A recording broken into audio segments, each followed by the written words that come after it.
July 13th, 2022, a woman whose name is not publicly known was sitting outside her apartment building in Toa Payoh, Singapore, with a man. The man told her that he planned to go eat at a restaurant and he stood to leave, but the woman noticed a bruise on the man's cheek. She asked where it had come from, and he said that he had fallen while pulling his bicycle from a bay. According to the man, he had weak legs and had collapsed during the effort. The woman offered to bring the man his food so that he did not have to go get it himself, but the man insisted on doing it himself. As the woman helped the man walk to a nearby cafe, the man fell down. The woman was unable to lift the man, so she called her neighbor, known only as Mr. Sayami. Sayami saw that the left side of the man's face was severely swollen, so he offered to call an ambulance, but the man refused. The woman and Sayami took the man back to the apartment in order to let him rest. Sayami had first aid training and he suspected that the man had suffered a head injury. Despite the man's refusal, he called for an ambulance and paramedics soon arrived. They questioned the man, who confessed that he had fallen multiple times in the past few days. The man was then driven to Tan Tock Seng Hospital for treatment. He was registered at the hospital under the information on a national registration identity card, essentially Singapore's version of a social security card. The card belonged to an individual referred to as Mr. TKP, whose face did not match the man being treated, which sparked an investigation. Speaking of the treatment, doctors noticed several injuries, including fractures to his ribs, facial bones, and wrist, and blood on the surface of his brain. The police confiscated all the belongings the man had with him at the time of his admission to the hospital, and they found a name card amongst the items. The name was Sunny Tang. The woman who had been with the man at the apartment told the police that she had first met him at a cafe in 2022 when he introduced himself as Sunny. The woman had allowed him to stay in her apartment after he told her that he had nowhere else to go. According to the woman, Sunny had been pleasant and friendly, and surprisingly enough, he did not seem to have any financial issues. When the police asked what Sunny did for work, all she could say was that he worked on and off. On July 17th, law enforcement scheduled a meeting with the real Mr. TKP and his sister in order to ask about Sunny. TKP's sister reported that she had met the man almost 30 years prior and had known him as Ahua. They became romantically involved and stayed together for approximately 10 years before going their separate ways. According to TKP's sister, at one point during the relationship, the man had confessed to her that his name wasn't actually Ahua, but rather Sheng Chun Hua. He claimed that his parents had passed away years earlier, leaving him to work construction for a living. Due to his low income, he constantly asked to borrow money, and at first she granted these requests, but over time they became more and more frequent. He also began asking other people for money, including the son of TKP's sister. Furthermore, when the man became intoxicated, he would often get aggressive and even violent towards her son. Because of these factors, the relationship ended. The last time TKP's sister saw the man was in 2020. Law enforcement checked the name Sheng Chun Hua against all available databases in Singapore, which did not yield any results. They investigated a debit card that had been found amongst the man's possessions, but the card did not actually belong to him. The police were able to track down the real owner of the card, who reported that he had misplaced the card years ago and had never seen the man in his life. He had no explanation for how his debit card had entered the man's possession. Finally, the police used the man's cell phone to contact every number listed in the device and its call log. Most of the calls were not answered or reached disconnected lines, but one individual did pick up. This individual informed the police that he had met the unknown man at least a decade earlier at a pub in Yeo Chu Kang. The man had provided the name Sunny Tang. Just like Sheng Chun Hua, the name Sunny Tang did not match any individuals from any databases. In an incredibly frustrating turn of events, the man passed away on August 1st of 2022. An autopsy was conducted and a forensic anthropologist determined that there was no evidence of foul play. The cause of death was speculated to have been the numerous severe falls the man had suffered. The police collected the man's fingerprints and compared them to databases in Singapore, Malaysia, and Indonesia, but to no avail. The authorities released this photograph of the man in an attempt to get someone from the public to come forward with his true identity, but nobody ever did so. To this day, Sunny Tang, or Sheng Chunhua, or Ahua, has never been identified, and it doesn't seem very likely that this will ever change.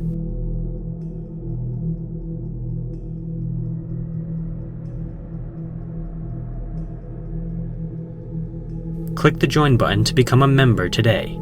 Channel members receive exclusive content as well as early access to all my content.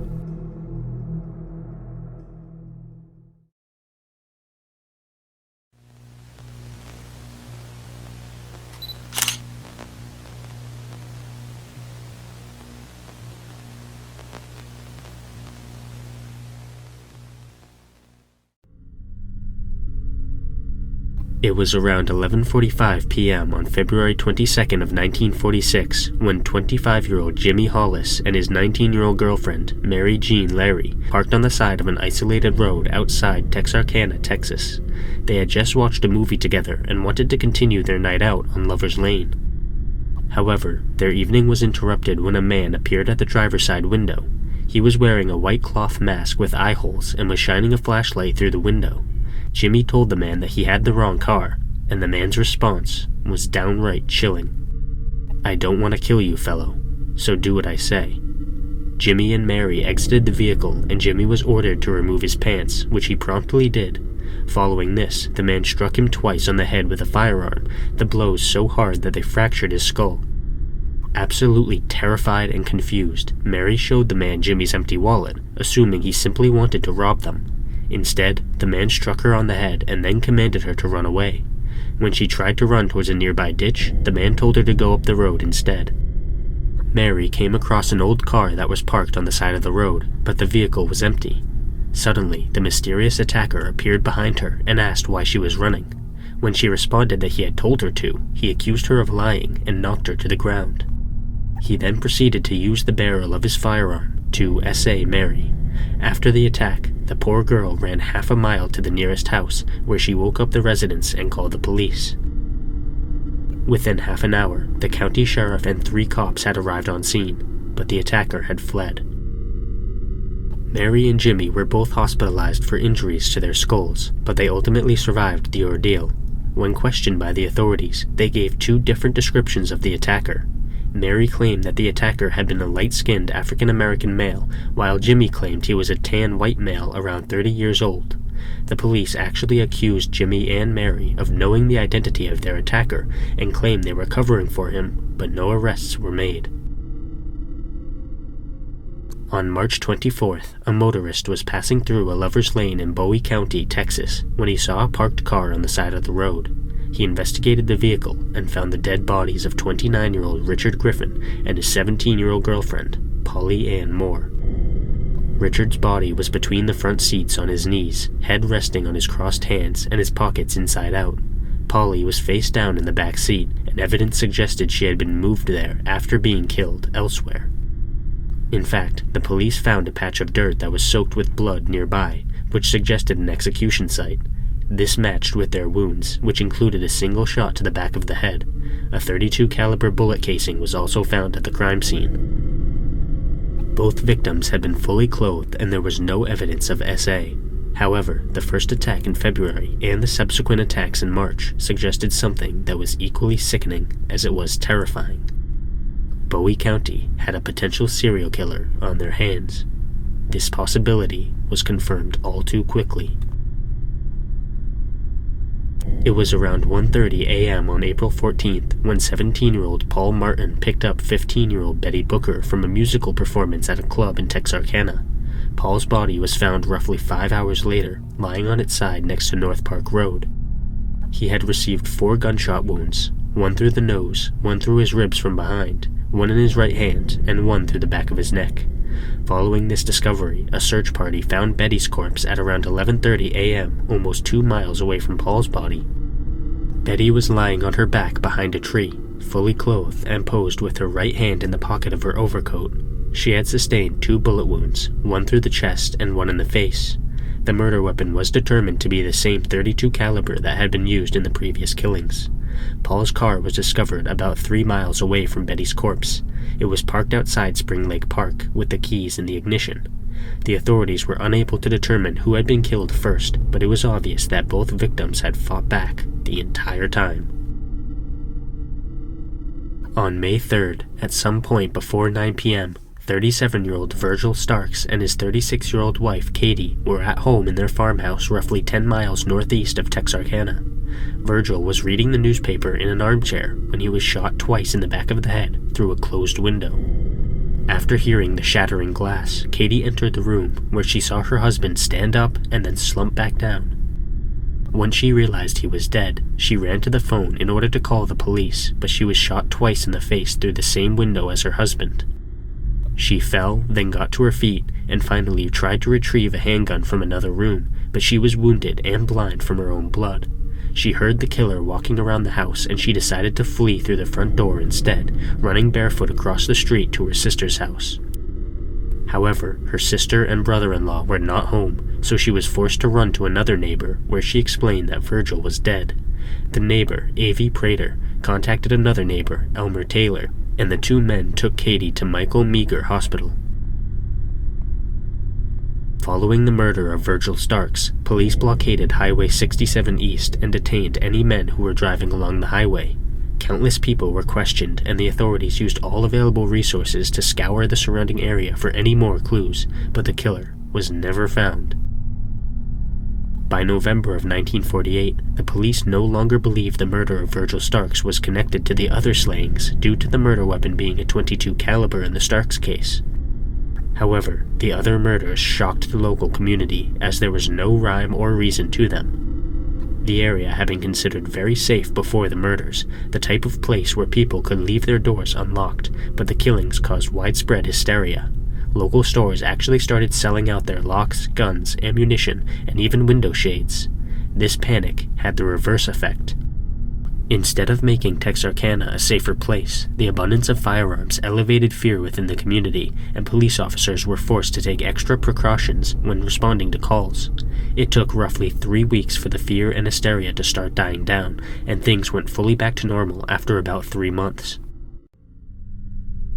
During the course of the investigation, nearly 400 different suspects were looked into. False confessions were given on multiple occasions, and countless false tips were investigated. Rumors spread like wildfire throughout the community, and there was even a surprising number of youths who attempted to catch the killer themselves. Teenagers would park their cars on the side of a lover's lane and wait for the killer to approach, but this method never worked. To this day, the identity of the Texarkana Phantom Killer has never been discovered, and no arrests were ever made. Whoever he was, he remained a free man for years, always carrying the knowledge that he murdered numerous people in cold blood.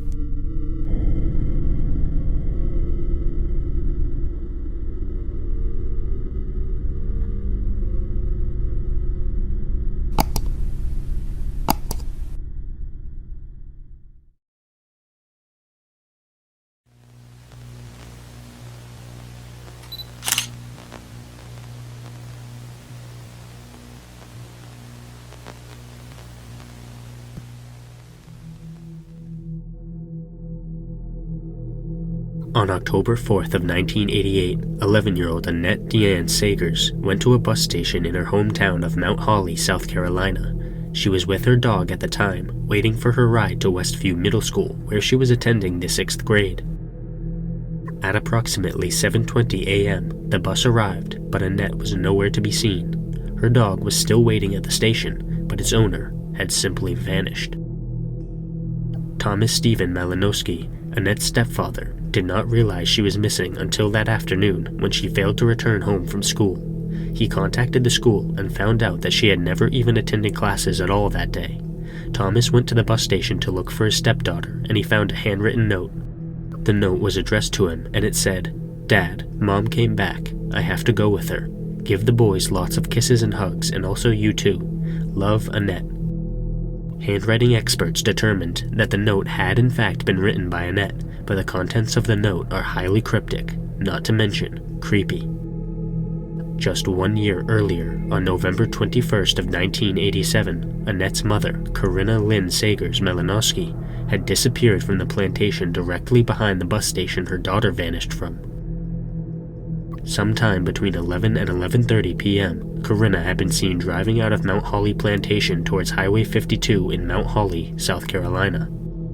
Corinna's boss at the convenience store she worked at in Summerville, South Carolina, became concerned when she failed to show up for work. He went looking for her and found her car parked at the entrance to the Mount Holly plantation. Thomas was the caretaker of the plantation, and the family lived in a cabin on the massive property. Corinna was nowhere to be found, and a large-scale search effort turned up no clues. She was never seen or heard from again.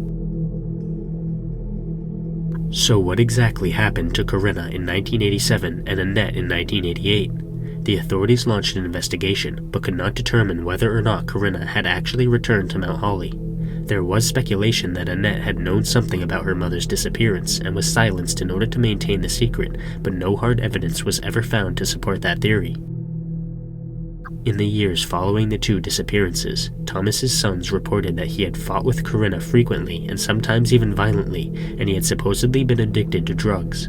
However, they had been too young at the time of the disappearances to remember anything useful. Thomas gave up his parental rights a few months after Annette's disappearance and moved to Florida.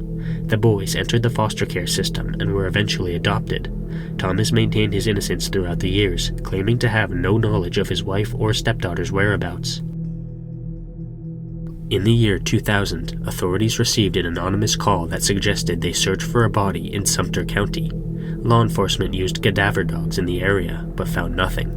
The main theory in this case is that both mother and daughter met with foul play and were buried somewhere on the plantation. Whether the perpetrator was Thomas or someone else is still unknown to this day. Corinna's relatives in Iowa and Illinois stated that none of them had heard from her following her disappearance, which was extremely uncommon given how close they all were. They also did not think that Corinna would have run away of her own accord, nor would she have returned for Annette but not her sons. Hopefully the truth behind this case can come to light someday, but until then, it remains an incredibly chilling, unsolved mystery.